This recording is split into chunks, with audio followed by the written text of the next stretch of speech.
A inicios de la década de los 80, la informática doméstica empieza tímidamente a despegar. Hasta entonces, los ordenadores han sido enormes máquinas que uno solo podía encontrar en laboratorios y centros tecnológicos. Pero como una curiosidad técnica, el virus de la informática empieza a extenderse entre los aficionados a la electrónica y la tecnología.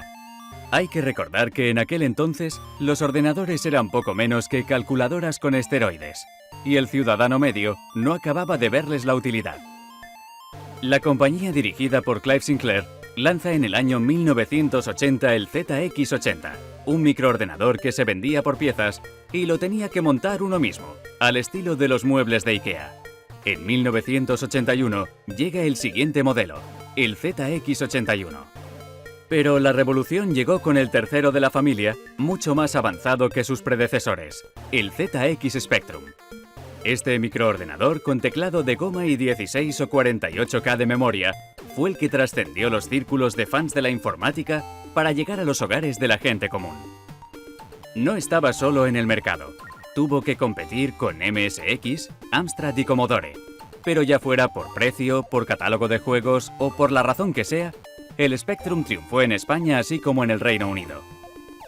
Originalmente en la mente de su creador, Clive Sinclair, y en la de los padres que lo compraban para su hijo, el Spectrum era una máquina educativa.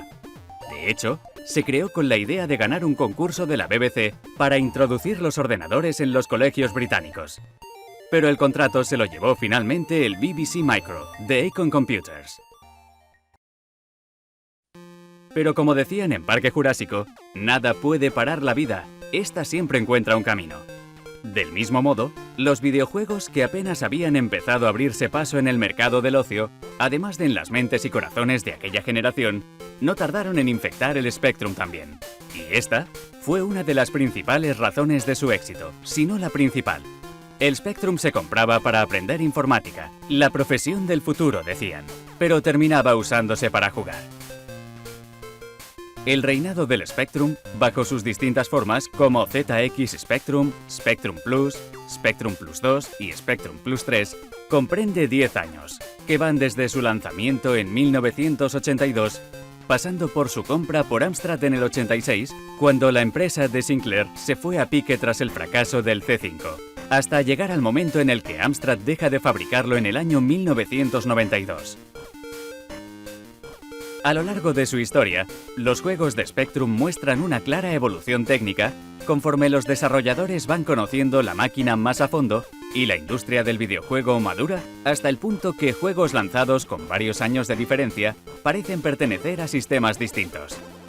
Los autores de aquellos juegos fueron verdaderos genios de la informática, capaces de embutir el código y los gráficos de sus creaciones en apenas 48K de memoria.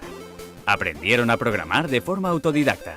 Aprendieron a diseñar juegos prácticamente sobre la marcha, sin tener en quién inspirarse ni a quién preguntar. No había manuales de cómo hacer un juego, ni plataformas, lenguajes o programas que facilitasen el proceso, ni maestros de los que aprender, ni géneros establecidos. Fueron los pioneros, y los desafíos técnicos a los que se enfrentaron poco o nada tienen que ver con los que se encuentra un diseñador de juegos actual. Y a pesar de lo limitado del hardware del Spectrum, algunos desarrolladores crearon cosas tan increíbles como juegos de vista isométrica o con efecto tridimensional mediante gráficos vectoriales. Juegos que marcaron una época y que, como ocurre siempre, sentaron las bases de lo que vino después.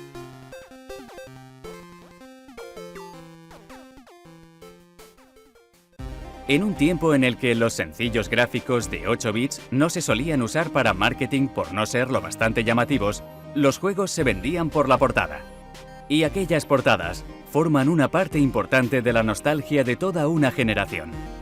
Algunas de las más recordadas vinieron de la mano de artistas como Bob Wakeling, y entre los juegos españoles cabe destacar a Alfonso Azpiri, Luis Royo o Juan Jiménez. El medio de contacto de los españoles con el mundo del Spectrum fue la revista Micro Hobby. El número 1 apareció en los kioscos en 1984 y se despidió de nosotros con el número 217 en 1992. A través de sus páginas nos informamos de los nuevos lanzamientos, conocimos a los autores detrás de los juegos, aprendimos los rudimentos de la informática resolvimos dudas, participamos en concursos y hasta hicimos amigos en una época en la que no existía Internet. Durante esos años, vivimos lo que se dio a llamar la edad de oro del software español.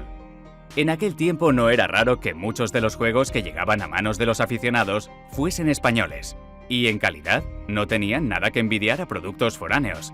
Compañías como Dynamic, Topo, Opera o Made in Spain, que más tarde pasaría a llamarse Zigurat, reinaron durante la época de los 8 bits. Desgraciadamente, cuando el mundo dio el paso a los 16 bits a inicios de los 90, no supieron o no pudieron adaptarse a la evolución del mercado y desaparecieron.